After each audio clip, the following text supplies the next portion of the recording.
Resenha 2 do texto A Linguagem Cinematográfica de Marcel Martin para a disciplina de Linguagem Audiovisual por Tainara Menezes. Capítulo 1.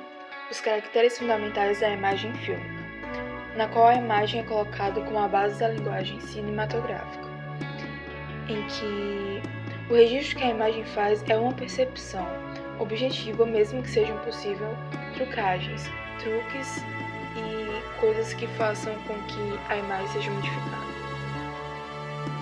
A imagem fílmica é constituída por alguns elementos: movimento, som, cor, relevo e odores. O movimento é a característica mais específica e mais importante. O som é o elemento decisivo por acrescentar o ambiente do que sentimos na vida real. Por reproduzir a realidade, a imagem possui uma característica que ela tem a representação unívoca. Pelo fato de seu realismo instintivo, ela não traz senão aspectos precisos e determinados, únicos no espaço e no tempo da realidade. Dessa forma, o cinema consegue transpassar suas ideias através da chamada montagem ideológica, em que as pessoas elas conseguem entender aquilo que é passado pelo choque das imagens entre si. Outra coisa é que a imagem sempre encontra-se no presente, e nós que aprendemos a ler se ela está no passado ou no futuro através dos cinemas, através de marcas como alguns anos estão se passando e coisas do tipo, que são coisas comuns que vemos nos filmes. Uma realidade estética de valor afetivo. Aqui fala que estética é uma palavra que vem do grego e significa sensação.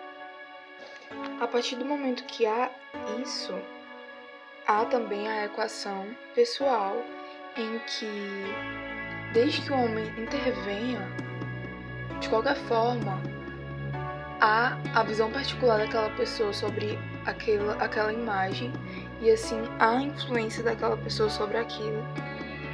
Então, a realidade que aparece na imagem é resultado de uma visão subjetiva de mundo, nem sempre realista e às vezes reconstruída. Partindo desse pressuposto, surge a frase de Lee Angel: o cinema é intensidade, intimidade e ubiquidade, em que a intensidade é a imagem fílmica mais a música, pois a música reforça o poder de penetração da imagem.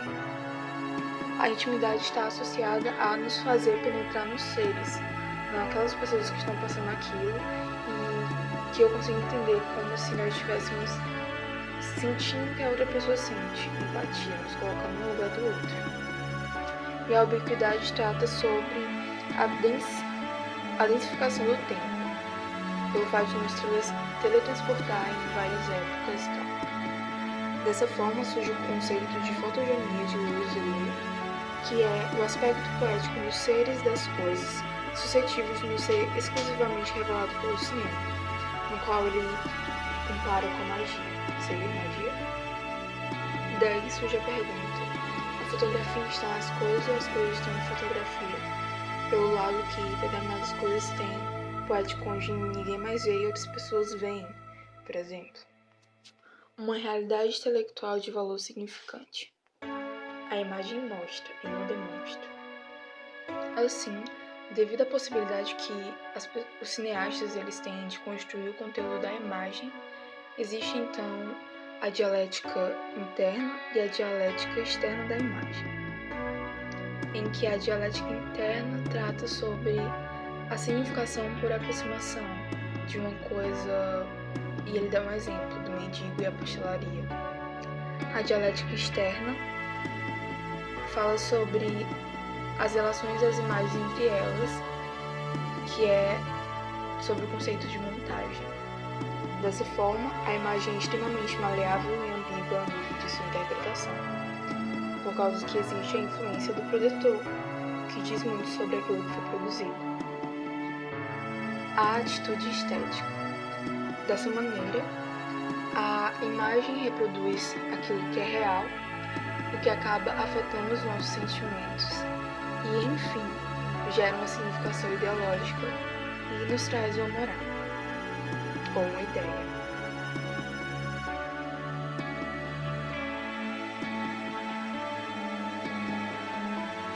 Capítulo 2. O papel criador da câmera, em que fala que a partir do momento que fizeram o primeiro movimento, a primeira mudança de plano, a história da técnica começou.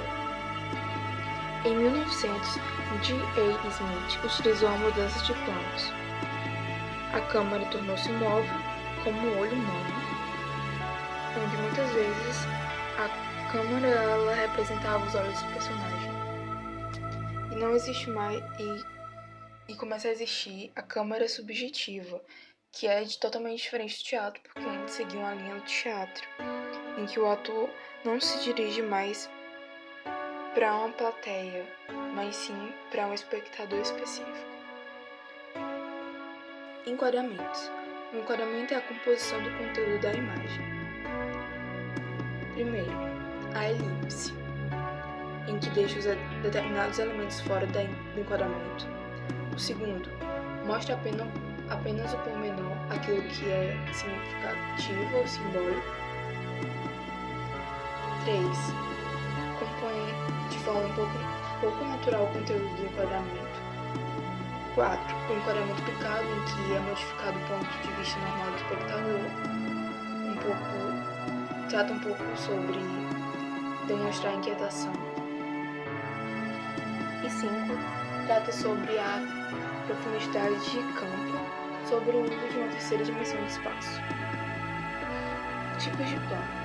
Os tipos de planos eles ajudam a comunidade de percepção e clareza narrativa, contribuindo para a percepção e entendimento do espectador. Ângulos de filmagem. O plano contrapicado ele é fotografado de baixo para cima, dando uma ideia de superioridade. O plano picado é de cima para baixo, para tornar o indivíduo ainda mais pequeno. E o enquadramento desordenado, em que a câmera é sacudida em muitos sentidos. Movimentos da câmera. A câmera possui dois tipos de movimento que são chamados de plano sensorial e intelectual. O plano sensorial, também sensual, que tem relação com a sua função encantatória, e o intelectual aos efeitos de montagem rápida sobre o plano intelectual.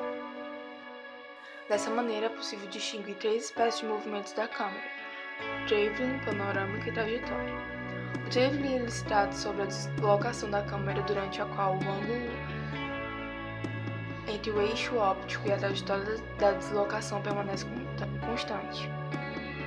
E a panorâmica se trata sobre a rotação da câmera através do seu eixo vertical ou horizontal. E a trajetória é uma mistura do travelling mais a panorâmica.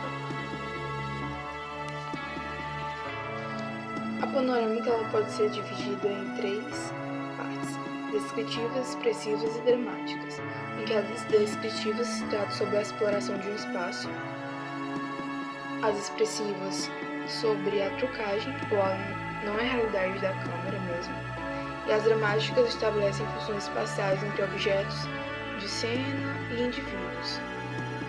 Dessa forma, o texto é concluído que a imagem ela não pode ser considerada só em si, só uma imagem gravada, filmada, mas também através daquilo que influencia ela a mudar, a mudança de planos e tudo mais, que faz parte da montagem. Obrigada!